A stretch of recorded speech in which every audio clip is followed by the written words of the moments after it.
President Donald Trump's ongoing attacks on Federal Reserve Chair Jerome Powell, his tariff policies devastating American farmers, and his alarming threats against the Smithsonian museums signal a dangerous blend of economic mismanagement and cultural authoritarianism. As a commentator aligned with the Democratic Party, I see these actions as emblematic of a leadership style rooted in deflection, denial, and divisive rhetoric. This analysis unpacks these issues, exposing the contradictions in Trump's narrative and the real-world consequences of his policies for everyday Americans. Donald Trump's relentless criticism of Federal Reserve Chair Jerome Powell reveals a pattern of blaming others for his own policy failures. In recent social media posts, Trump has accused Powell of hurting the housing industry very badly by maintaining high interest rates, claiming there is no inflation, and demanding a major rate cut. These assertions are not only misleading, but also dangerously undermine the independence of the Federal Reserve, a cornerstone of America's economic stability. The Federal Reserve, tasked with the dual mandate of controlling inflation and promoting maximum employment, operates independently to shield monetary policy from political interference. Powell has consistently emphasized that the Fed's decisions are data-driven, not swayed by political pressure. In April 2025, Powell warned that Trump's sweeping tariffs could lead to higher inflation and slower growth, a scenario known as stagflation, where rising prices coexist with economic stagnation. This caution was echoed in July 2025, when Powell noted that the Fed would have cut rates earlier if not for the inflationary pressures from Trump's tariffs. By holding the federal funds rate steady at 4.25% to 4.5% since December 2024, Powell aims to prevent tariffs from spiraling into persistent inflation, a prudent approach given the economic uncertainty Trump's policies have introduced. Trump's response? He has called Powell a fool, a numbskull, and a major loser, even threatening to fire him or sue him over the Fed's $2.5 billion headquarters renovation project. These personal attacks are not just rhetorical. They signal an intent to erode the Fed's autonomy. Trump's suggestion that the Fed's board should usurp Powell's authority is a direct assault on the institution's independence, a move that could destabilize financial markets and undermine global confidence in the U.S. dollar. As noted by analysts, such interference risks a much more significant financial panic. By shaking investor trust in America's economic stability, the data contradicts Trump's claim of no inflation. Consumer inflation rose 2.7% in the 12 months ending July 2025, up from 2.4% in June, driven in part by tariff-related price increases.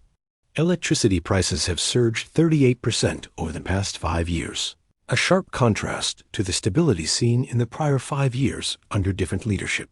Bankruptcies have also exceeded 2020 pandemic levels, a stark indicator of economic distress. Trump's insistence that oil and energy weigh down almost all costs, groceries and eggs down, is demonstrably false, as grocery prices remain elevated due to supply chain disruptions and tariff-induced costs. By scapegoating Powell, Trump deflects from his own role in creating economic volatility, a tactic reminiscent of his tendency to blame others like Dr.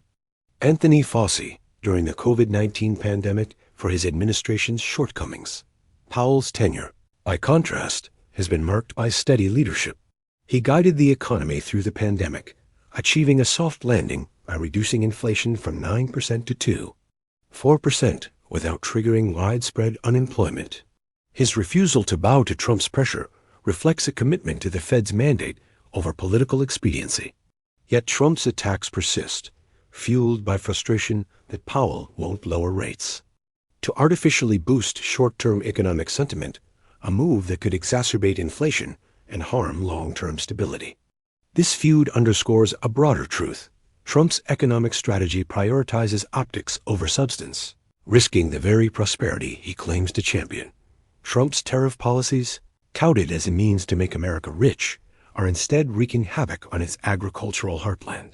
By imposing sweeping tariffs, 10% on all U.S. imports, 25% on goods from Canada and Mexico, and 125% retaliatory tariffs from China, Trump has ignited a trade war that disproportionately harms farmers. These policies had disrupted global markets, driven up consumer prices, and pushed American agriculture to the brink. Soybean farmers, in particular, face a trade and financial precipice. China, a major market for U.S. agricultural exports, imposed a 125% tariff on American goods in retaliation for Trump's policies, severely impacting the $1.6 billion beef export market and soybeans, a cornerstone of American agriculture. The American Soybean Association has warned that farmers can no longer survive this prolonged trade war without significant bailouts, a situation exacerbated by Trump's erratic tariff announcements, often made via social media with little warning. In Iowa, Senator Joni Ernst acknowledged that farmers are feeling pain, but framed it as a necessary sacrifice for a reset in trade, a stance that dismisses the immediate hardship faced by rural communities. The economic fallout is undeniable. The Dow Jones Industrial Average fell nearly 900 points, and the S&P 500 dropped over 150 points following Powell's April 2025 warning about tariff-driven inflation, reflecting market fears of a broader economic slowdown. Options traders are bracing for a big tech sell-off, signaling broader economic unease. Meanwhile, average monthly job growth from May to June 2025 plummeted to 35,000, a level that economists describe as a four-alarm labor market fire. This is a far cry from the historically strong economy Trump inherited, which was lauded as the envy of the world under President Biden, with inflation nearing the Fed's 2% target. Trump's tariffs also strain international relationships, pushing allies like India closer to adversaries like China. Indian Prime Minister Narendra Modi, after years of strengthened U.S.-India ties, is now engaging with Chinese President Xi Jinping, a shift attributed to Trump's aggressive trade policies. This diplomatic fallout undermines decades of U.S. efforts to cultivate India as a counterweight to China, further isolating America economically and geopolitically. Farmers, who produce the backbone of America's food supply, deserve better than being pawns in Trump's trade war. The Democratic Party has long advocated for policies that support rural communities, from infrastructure investments to fair trade agreements that protect American workers. Trump's approach, by contrast, prioritizes short-term political wins over the long-term viability of American agriculture, leaving farmers to bear the brunt of his reckless policies. Perhaps the most alarming aspect of Trump's recent rhetoric is his attack on the Smithsonian museums, which he labels as woke and threatens to overhaul through legal action.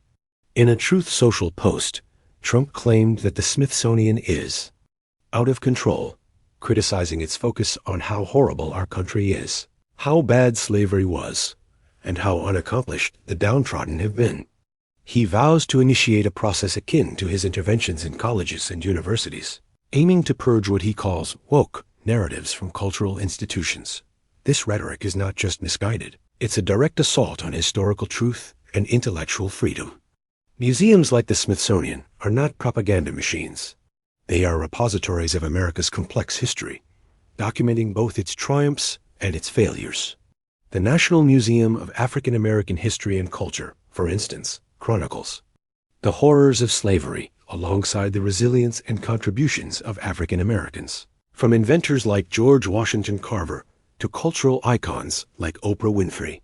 To dismiss this as woke is to deny the reality of America's past and the ongoing struggle for equality. Trump's claim that museums should focus solely on success and brightness ignores their role in fostering critical thinking and historical understanding. His vague reference to the unaccomplished downtrodden is particularly troubling, as it dehumanizes marginalized groups and dismisses their contributions to American society. Slavery was not just bad, it was a moral and humanitarian catastrophe that shaped the nation's history. Acknowledging this truth is not an attack on America, but a commitment to learning from its past to build a better future. This attack on the Smithsonian mirrors Trump's broader cultural agenda, which seeks to suppress narratives that challenge his vision of American greatness. His hypocrisy is stark. While he and his supporters decry the removal of Confederate statues as destroying history, they simultaneously demand and museums sanitize the past by ignoring slavery's atrocities. This contradiction reveals a selective reverence for history, one that glorifies a mythologized past while silencing inconvenient truths. The Democratic Party has consistently championed cultural institutions that promote education and inclusivity. From supporting funding for the arts to defending academic freedom, Democrats recognize that a nation's strength lies in its ability to confront its history honestly. Trump's threats against the Smithsonian are not just an attack on a single institution, but a broader attempt to control the narrative of America's identity, a move straight out of the authoritarian playbook. Trump's actions, whether scapegoating Powell, devastating farmers with tariffs, or threatening cultural institutions, point to a broader pattern of authoritarianism and economic recklessness. His rhetoric about concentration camps and disappearing people, while unverified, fuels fear and division, undermining trust in democratic institutions. Such claims, if exaggerated, are irresponsible. If true, they demand immediate scrutiny and accountability. As Democrats, we must hold leaders to a higher standard, demanding transparency and adherence to the rule of law. Economically, Trump's policies are unraveling the progress made under President Biden. In 2024, the U.S. economy was hailed as a Goldilocks model, with inflation cooling to 2% and steady job growth. Trump's tariffs have reversed this trajectory, driving inflation, stalling job growth, and pushing key industries like agriculture and tech toward collapse. His dismissal of renewable energy as woke ignores the urgent need for sustainable solutions to address rising energy costs, which have climbed 28% in 2025 alone. By attacking green energy, Trump not only undermines environmental progress, but also exacerbates the economic strain on American households. Internationally, Trump's policies are isolating the United States. His tariffs and diplomatic missteps, like alienating India, weaken America's global standing, ceding influence to rivals like China. His praise for figures like Israeli Prime Minister Benjamin Netanyahu as a war hero, and his self-aggrandizement as a similar figure despite avoiding military service through 5 deferments further erode his credibility. These actions reflect a leadership style that prioritizes personal ego over national interest. The economic and social data paint a grim picture. Only 22% of Americans now view the economy positively, a sharp decline from the optimism of 2024. The stock market, propped up by speculative bubbles, faces a potential crash, with options traders hedging against a disaster sell-off. Meanwhile, Trump's allies, like Senator Rick Scott, profit from insider stock trades while farmers and small businesses struggle. This disparity underscores a fundamental inequity. Trump's policies enrich the elite while leaving working class Americans to bear the consequences. The Democratic Party must respond with fearless leadership that confronts Trump's authoritarianism head-on. This means advocating for policies that stabilize the economy, support farmers, and protect cultural institutions. Democrats should push for targeted relief for agricultural communities, such as subsidies or trade negotiations to mitigate tariff impacts. They must also defend the Federal Reserve's independence, ensuring that monetary policy remains free from political manipulation. Finally, Democrats must champion the Smithsonian and other institutions that preserve America's diverse history, countering Trump's attempts to whitewash the past. On the ground, grassroots movements are already resisting. In Wyoming, MAGA Republican Congresswoman Harriet Hageman faced boos at a town hall for defending policies like banning mail-in ballots, which undermine democratic access. This public pushback signals a growing demand for accountability, which Democrats must amplify.